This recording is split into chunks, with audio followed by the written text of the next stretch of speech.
बच्चों, आज हम लोग हिंदी नवीन पल्लव पुस्तक पाठ 7 फूल का मूल्य को पढ़ेंगे। फूल का मूल्य जो है बोध कथा है। पाठ पढ़ने से पहले हम लोग इसके लेखक के विषय में संक्षिप्त जानकारी प्राप्त करेंगे। फूल का मूल्य रविंद्रनाथ टैगोर की लिखी हुई है और टैगोर का संक्षिप्त जीवन परिचय को ध्यान से यहाँ पर देखेंगे। रविंद्रनाथ टैगोर का जन्म 7 मई सन 1861 ईस्वी को कोलकाता में हुआ था। इन्हें गुरुदेव भी कहा जाता है। ये बंगला साहित्य के माध्यम से भारतीय संस्कृति चेतना में नई जान फूंकने वाला युग दृष्टा थे। ये नोबेल पुरस्कार से सम्मानित एशिया महाद्वीप के प्रथम व्यक्ति थे। गीतांजलि काव्य ग्रंथ पर इन्हें साहित्य का नोबेल पुरस्कार प्राप्त हुआ था। इन्होंने भारत के राष्ट्रगान जन गण मन और बांग्लादेश के राष्ट्रगान आमार सोनार बांग्ला की रचना की है। इन्होंने शांति निकेतन नामक संस्कृति और शैक्षिक संस्था स्थापित की है। इनकी कुछ पुस्तकों के नाम हैं गीतांजलि, गीतिमाल्य, गोरा, भिखारी इत्यादि। इनकी मृत्यु सन 1941 ईस्वी में कोलकाता में हुई। अब हम लोग पाठ का अध्ययन करेंगे। पाठ पढ़ने से पहले यहाँ पर ध्यान देंगे।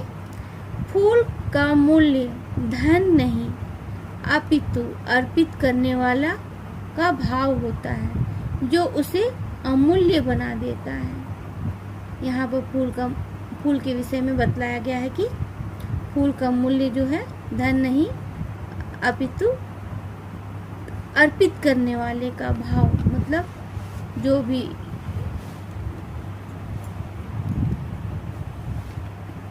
भगवान के चरणों में चढ़ाते हैं और ईश्वर की उपासना करते हैं। इसी फूल के विषय में इस पाठ में बतलाया गया है कि शीतकाल के दिन थे। शीतकाल की प्रचंडता के कारण पौधे पुष्पविहीन थे। वन उपवन में उदासी छाई हुई थी। फूलों के अभाव में पौधे श्रीहीन दिखाई दे रहे थे। यहाँ पर बोलते हैं कि शीतकाल जाड़े के ऋतु के दिन थे और शीत के कारण पौधे में फूल नहीं लगे हुए थे। वन उपवन में चारों तरफ उदासी छाई हुई थी, मतलब उपवन में एक भी फूल नहीं खिले हुए थे और फूलों के अभाव में पौधे जो हैं श्रीहीन दिखाई दे रहे थे।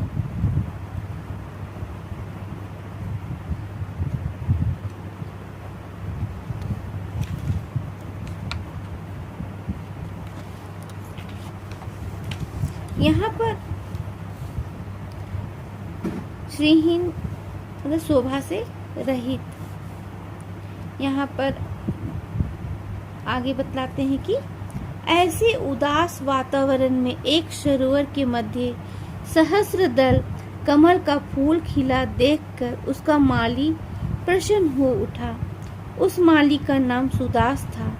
ऐसा सुंदर फूल तो कभी उसके सरोवर में खिला ही नहीं था। सुदास उस फूल की सुंदरता पर मुग्ध हो उठा। उसने सोचा कि मैं यदि यह पुष्प राजा साहेब के पास लेकर जाऊंगा तो वह प्रसन्न हो उठेंगे।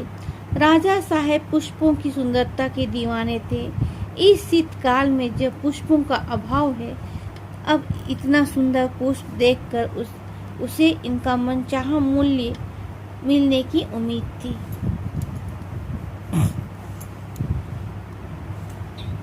यहाँ पर बतलाते हैं कि ऐसे उदास वातावरण में कहने का तात्पर्य है कि ऊपर में एक भी फूल नहीं खिला है,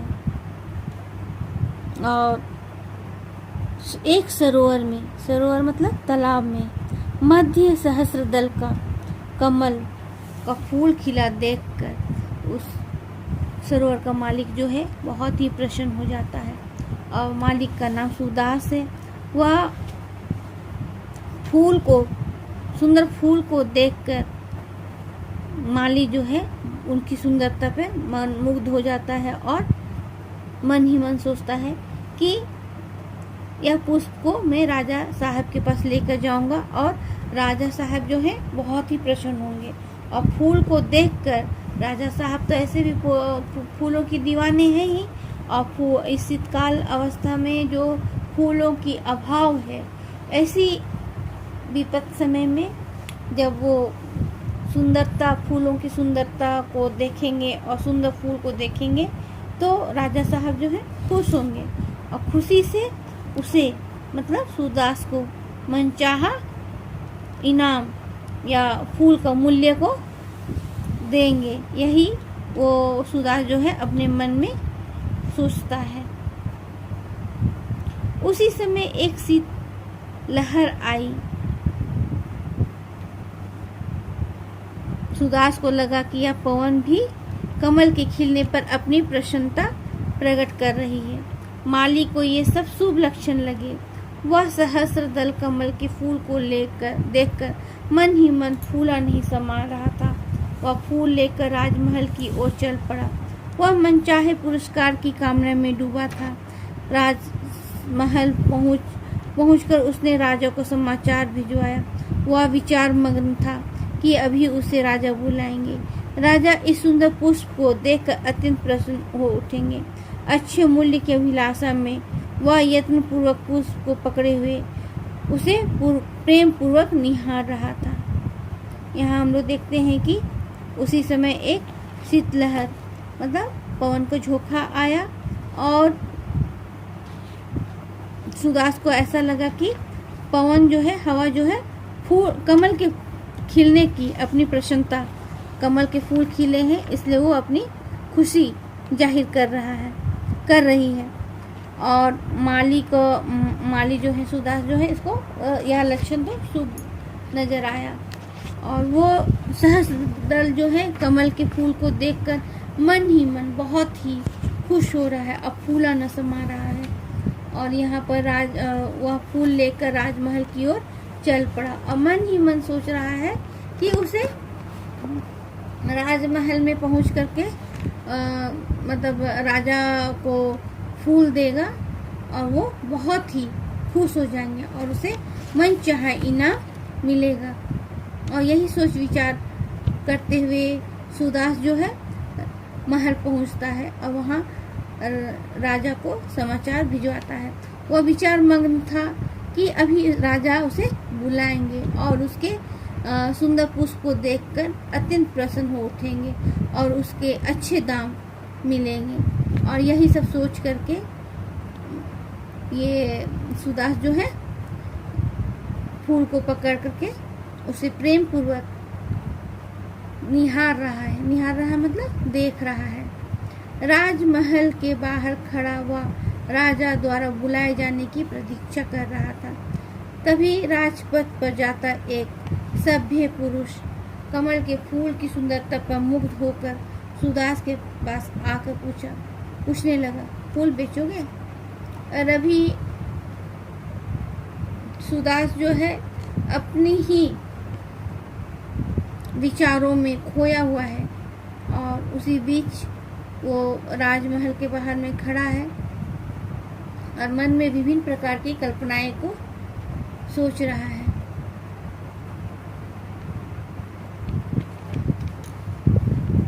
और इस प्रकार तभी राजा का वो प्रतीक्षा करता है। तभी राजपथ पर एक अन्य व्यक्ति जो है उधर से वो गुजर रहा है और सुदास के हाथ में सुंदर फूल को देख करके वो बहुत ही खुश हुआ और मुग्ध भी हो गया उसकी सुंदरता को देखकर। और सुदास के पास आकर पूछता है कि यह फूल तुम बेचोगे?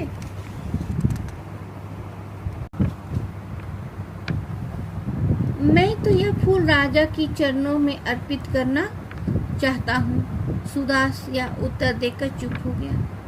और यहाँ पर राजपथ द्वारा फूल मांगे जाने पर सुदास बोलता है कि मैं राजा जी के चरणों में अर्पित करना चाहता हूँ। सुदास यह उत्तर देकर चुप हो जाता है। तुम यह फूल राजा जी को देना चाहते हो, किंतु मैं यह फूल राजाओं के भी राजा जी के चरणों में अर्पित करना चाहता हूँ। भगवान तथागत यहाँ पधारे हैं, बोलो तुम इसका क्या दाम लेना चाहते हो? और राजपथ जो है वो कहते हैं कि तुम यह फूल राजा को अर्पित करना चाहते हो या राजा के चरणों में अर्पित करना चाहते हो। और मैं तो राजा का चरणों में अर्पित करना चाहता हूँ, क्योंकि हमारे यहाँ तथागत जो है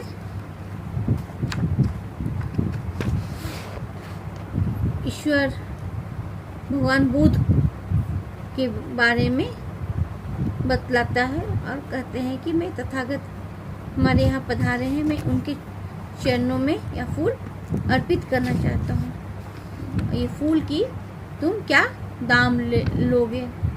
मैं चाहता हूँ कि मुझे इसके बदले एक माशा स्वर्ण मिल जाए, सुदास ने कहा।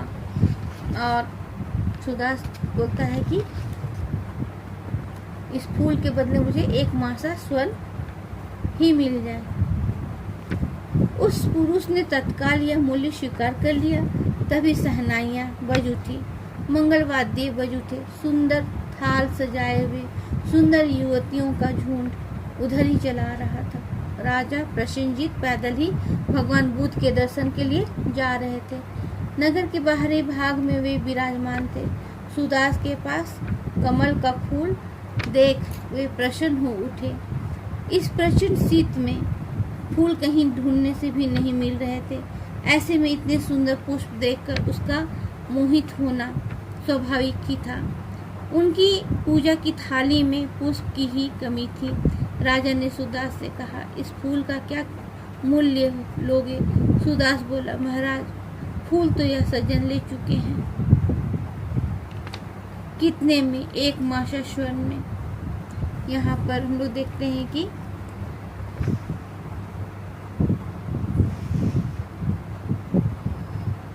जो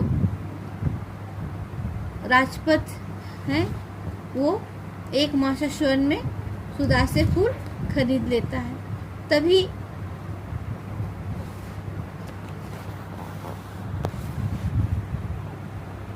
सहनाइयाँ बज उठती है, मंगलवाद्य बज उठते हैं और सुंदर थाल में सुंदर युवतियों को झूम सजाए हुए सुंदर थाल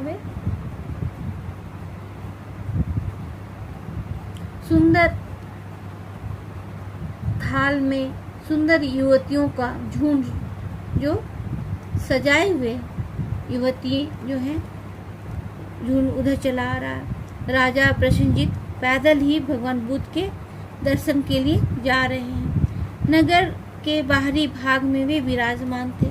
सुदास के पास कमल का सुंदर फूल देखकर वे प्रसन्न हो उठते हैं और कहते हैं कि ये प्रचंड शीत में फूल कहीं ढूंढने से भी नहीं मिल रहे थे। ऐसे में तुम इतने सुंदर पुष्प देखकर उनका मोहित होना स्वाभाविक था और उसकी पूजा की थाली में पुष्प की ही कमी थी। राजा ने सुदास से पूछा कि इस फूल का क्या मूल्य लोगे? सुदास जो बोलते हैं कि महाराज फूल तो ये सज्जन ले चुके हैं। राजा बोलते हैं कितने में? एक माशा स्वर्ण में। बच्चों आज हम लोग यहीं तक पढ़ेंगे। ये शेष भाग हम लोग नेक्स्ट क्लास में पढ़ाएंगे।